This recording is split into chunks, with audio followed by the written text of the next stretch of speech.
Hi everyone, it's Anne. Welcome to my channel, Annie's Abstract Art, where I do just that. I've been down with the cold, finally got back to the studio, did this piece, love the way it turned out, can't wait to show you how I did it. The video will start now, enjoy. So starting with a 6x6 canvas board, first thing I'm doing is making a very, very strong cup of Folgers instant coffee. So the water is hot and I probably used a quarter a cup of grounds and a half a cup of water. And with a soft brush, I'm just coating the canvas board. And once it was dry, I broke out the rubbing alcohol and my soft pastels. So I just want to play and get a feel for the composition because I have no plan. And I was thinking this composition. I just wanted something coming from the upper right and mid to lower left. So I'm using a few shades of brown, and it's going to completely liquefy when I hit it with the rubbing alcohol with the soft brush. And in case you're wondering why am I using rubbing alcohol instead of water, it's because the rubbing alcohol evaporates very quickly. I don't want the canvas to stay wet. And I just happen to like the way rubbing alcohol plays with all of the different paints and pastels. And if you look in the lower right corner, you'll see in the inset the finished piece. It went through several changes, which is what it's all about. Lots of decisions, and that's what makes it fun. It's a very intuitive process. I have absolutely no plan. And at one point, I'm not going to say I panicked, but I thought, oh no, don't tell me this has to get scrapped.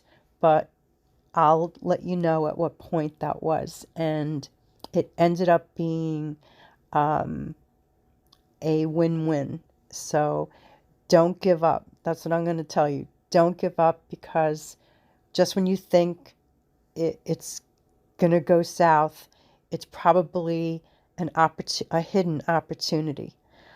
So here I'm just, moving the coffee around, and this is diluted cream acrylic. So I wanted to get some acrylic, even though it's not full bodied. I just want to get different textures, and you can see how the cream acrylic is mixing with the coffee. And it's just another texture and another layer.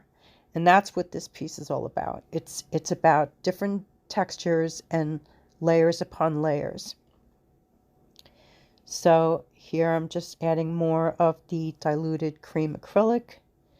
And that one swipe right there on the left, I love that. And so I continue with the swipes, and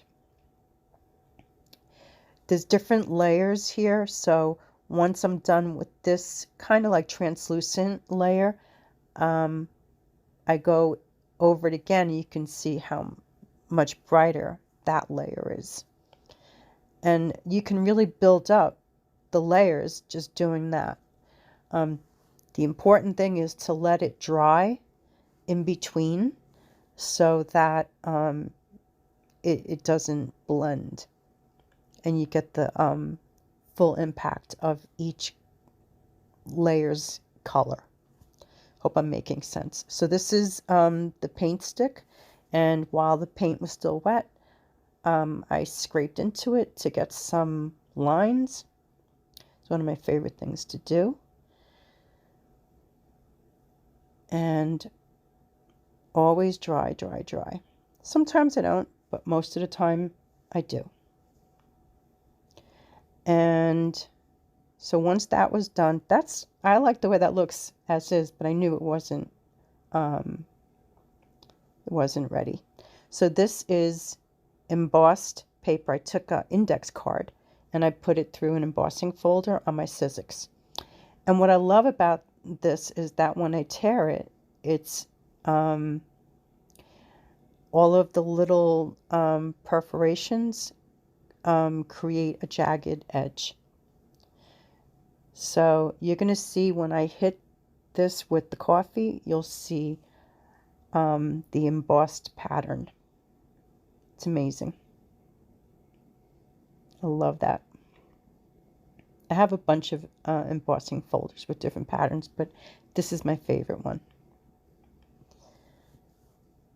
And I'm going to add some more coffee at the bottom. So here you could see the overall color palette here is very kind of orange brown. And now I'm using a sponge and I'm tapping and it's creating a pattern, which is really cool, but it's not how I would want the final piece to look. So once I had that done, then I went back into it and kind of sopped it up with the sponge so that some areas were smooth and others more of a pattern. And now with a different sponge, added, in my opinion, much needed black. And I know that it almost looks kind of too grungy, too dark, but then I'm going to go back into it with the cream. And that's what this piece is all about, going back and forth between the darks, the dark, the light, the cream, the brown, the black, and now the cream. And again, I'm just going to say, I do not have a plan, so there's no vision. I actually do not know what's coming next.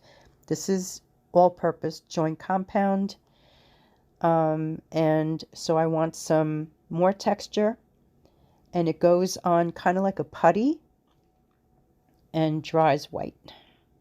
And what's great about it, not only does it add texture and contrast, but you can scrape into it with anything and make lines, anything you want.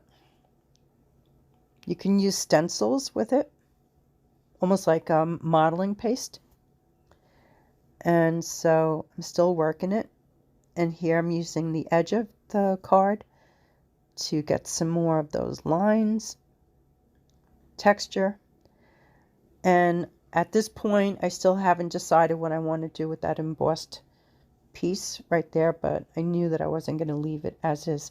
So this is India ink, black India ink. I had to let it dry off camera for about an hour because it was a puddle. And so I just really wanted to get some solid black. I could have used black acrylic, but I love India ink because it just, I don't know, it's just something magical about it, almost like a photography black room.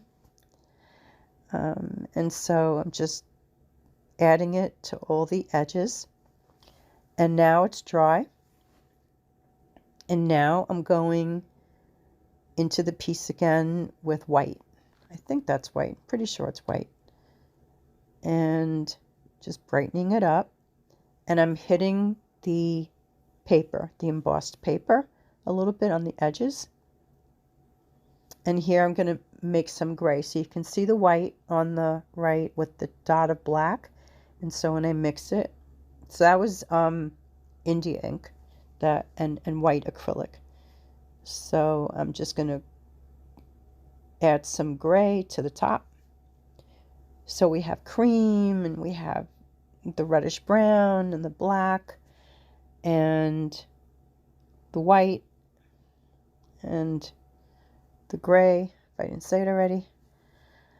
And so now I'm adding the coffee over the gray. I mean, it looks great when it's wet. It'd be great if it stayed like that. And so I dried it thoroughly.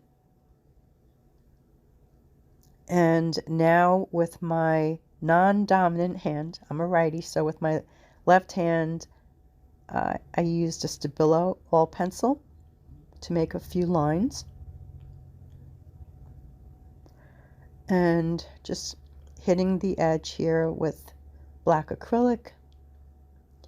And again, I still don't know what I'm doing next, but you can see from the image how it turns out. So this is cheesecloth. And I thought it would be a great idea to add it because it's nice and organic. And then I poured acrylic ink, sepia brown, around the edges of the cheesecloth, and then just started working it and then spritzed it so that it would drip. And still wasn't sure if I was going to keep the cheesecloth, so I just really wasn't sure what was happening here. You know, sometimes you look at what you're doing and someone else may say, oh, you know, that looks good, or, but you know it's not right, or you know it's not ready. You're not really quite sure what else it needs, but you just keep trying and trying, and it's either going to get completely overworked or something magical is going to happen. So here I used the cream acrylic, the diluted cream acrylic, and poured it, and then when it was dry, I added some black acrylic lines. And I just thought to myself, like, what is this? Like, what am I doing? I have these lines that kind of look like tall trees. And it was at this point that I was like, no, don't tell me I'm not going to be able to finish this. And so I just removed the cheesecloth. And it was the right decision because it left so much texture. And when I went over it with I think that's the white, it really took advantage of all that texture that was there. And now I was really getting excited. I knew that I made the right decision and I could take it to the finish line. I didn't feel lost anymore at this point. I felt now I was having fun. So don't give up if you hit a roadblock. So I just hit the embossed paper a little bit, kind of like dry brushing with the white acrylic. Actually, I think this might be vintage white, so that's why I keep thinking it's the cream. And so just making some marks here, like I was doing the circle and doing the dashes. Really wasn't crazy about those marks at all. So brown to the rescue. And it's all good because everything that I've done up until this point created texture. And the brown picked up on it. So it wasn't like solid brown. And it's coffee, so it's really thin. And so you can see everything that's beneath. And so now I'm happy with that. And when I turned the canvas this way, I was like, all right, this is great. Now, this is like a dress rehearsal with collage paper. So I sped it up for speed. And you can just see what my process was to find the right piece of collage paper in my stash. I was trying kind of like browns and grays, and it just wasn't working. So I went into my cast-off papers. And I was happy with this piece. I knew I was on the right track, but I felt like it had too much brown in it, maybe. Maybe I wanted more gray. That here was too gray. And then I pulled this piece out and I was like, bingo, this is it. So, love, love, love. And found the perfect spot for it. Glued it down. But I knew it was still missing something. So I broke out black thread. And I pulled a lot of it off the spool. And it's sticky business. I used the matte gel medium. And but it was okay because it dries clear. And it's the only way to get that thread down. For me, anyway. And I didn't care if it was bulking up, and because it looked good to me. And there was one piece that kind of like looped at the upper right, like right off of the collage paper. I don't know if you could see it. If not, you'll be able to see it in the close-up shots at the end. We are in the home stretch, and it is done. Thank you so much for watching. I hope you enjoyed it half as much as I did. If you have any questions about my process or materials, leave a comment below. I would love to hear from you. And if you're new to my channel and you haven't subscribed yet, I hope you will, because I upload regularly. Until the next video, take care. I'll see you soon.